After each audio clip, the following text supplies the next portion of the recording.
আজকে প্রক্টর স্যারের সাথে কথা বলে আমরা জানতে পারলাম যে এমন কোনো ধরনের সিসিটিভি ফুটেজ প্রমাণ বা প্রত্যক্ষদর্শী এখন পর্যন্ত পাওয়া যায়নি। আমরা দাবি জানাচ্ছি যেন প্রশাসন এই তদন্তটা দ্রুত গতিতে করে এবং এটার আপডেট শিক্ষার্থীদের সামনে আনে। কার্জন হলে এক নারী শিক্ষার্থীকে হেনস্থা করা হয় এই বলে সে অভিযোগ এনেছে এবং তার অভিযোগ ছিল মূলত যে তার হিজাব পরার কারণে, তার বোরখা পরার কারণে অপর এক নারী তাকে হেনস্থা করে এবং পাকিস্তান চলে যায়, এই ধরনের বক্তব্য দেওয়া হয়। এটার বিষয়ে আমরা এই ঘটনার অভিযোগের প্রেক্ষিতে আমরা এই ধরনের অভিযোগের তীব্র নিন্দা এবং প্রতিবাদ জানাই এবং আমরা প্রশাসনকে কাছে দাবি জানিয়েছিলাম যেন অতি দ্রুত তদন্ত কমিশন গঠন করে এর বিচার করা হয় এবং সিসিটিভি ফুটেজ চেক করা হয়। কিন্তু এই ঘটনার প্রায় এক সপ্তাহের বেশি সময় পার হয়ে গেছে, এখনও আমরা জানি না যে তদন্ত কমিটি গঠন করা হলো তার আপডেট কি। আমরা জানি না যে সিসিটিভি ফুটেজটা বের করা হয়েছে কি হয় নাই। আজকে প্রক্টর স্যারের সাথে কথা বলে আমরা জানতে পারলাম যে এমন কোনো ধরনের সিসিটিভি ফুটেজ প্রমাণ বা প্রত্যক্ষদর্শী এখন পর্যন্ত পাওয়া যায়নি।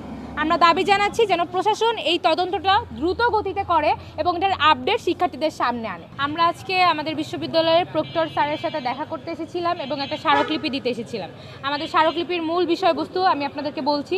কার্জন হলে নারী শিক্ষার্থী হেনস্থা, 2 সহকারী প্রক্টরের হাতে শিক্ষার্থীর ব্যক্তিগত ফোন তল্লাশি এবং এক শিক্ষার্থীর হিন্দু জনগোষ্ঠীর বিরুদ্ধে জাতিগত নিধনের হুমকি সহ সাম্প্রতিক ক্যাম্পাস সংক্রান্ত ঘটনাগুলো সমাধানের দাবিতে আজ আমরা এখানে এসেছিলাম। বন্ধুগণ, আপনারা জানেন যে সাম্প্রতিক সময়ে 3টি তদন্ত কমিশন ঢাকা বিশ্ববিদ্যালয় প্রশাসন গঠন করেছে। তার মধ্যে একটি ছিল আপনারা জানেন যে কার্জন হলে এক নারী শিক্ষার্থীকে হেনস্থা করা হয় এই বলে সে অভিযোগ এনেছে এবং তার অভিযোগ ছিল মূলত যে তার হিজাব পরার কারণে, তার বোরখা পরার কারণে অপর এক নারী তাকে হেনস্থা করে এবং পাকিস্তান চলে যায়, এই ধরনের বক্তব্য দেওয়া হয়।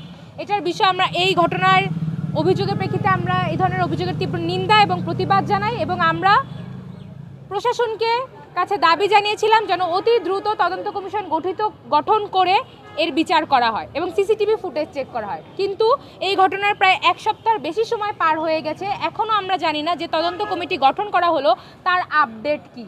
আমরা জানি না যে সিসিটিভি ফুটেজটা বের করা হয়েছে কি হয় নাই। আজকে প্রক্টর স্যারের সাথে কথা বলে আমরা জানতে পারলাম যে এমন কোনো ধরনের সিসিটিভি ফুটেজ প্রমাণ বা প্রত্যক্ষদর্শী এখন পর্যন্ত পাওয়া যায়নি। আমরা দাবি জানাচ্ছি যেন প্রশাসন এই তদন্তটা দ্রুত গতিতে করে এবং এটার আপডেট শিক্ষার্থীদের সামনে আনে। কারণ আপনারা ইতিমধ্যে জানেন যে এই ঘটনার নানা রিয়াকশন সোশ্যাল মিডিয়াতে ঘুরছে এবং নানাভাবেই কিন্তু এটার মোড় নিচ্ছে। শিক্ষার্থীদের নিরাপত্তার স্বার্থে আমরা বারবার জানাচ্ছি যেন তদন্ত কমিটির যে কাজ সেটাকে ত্বরান্বিত করা হয়।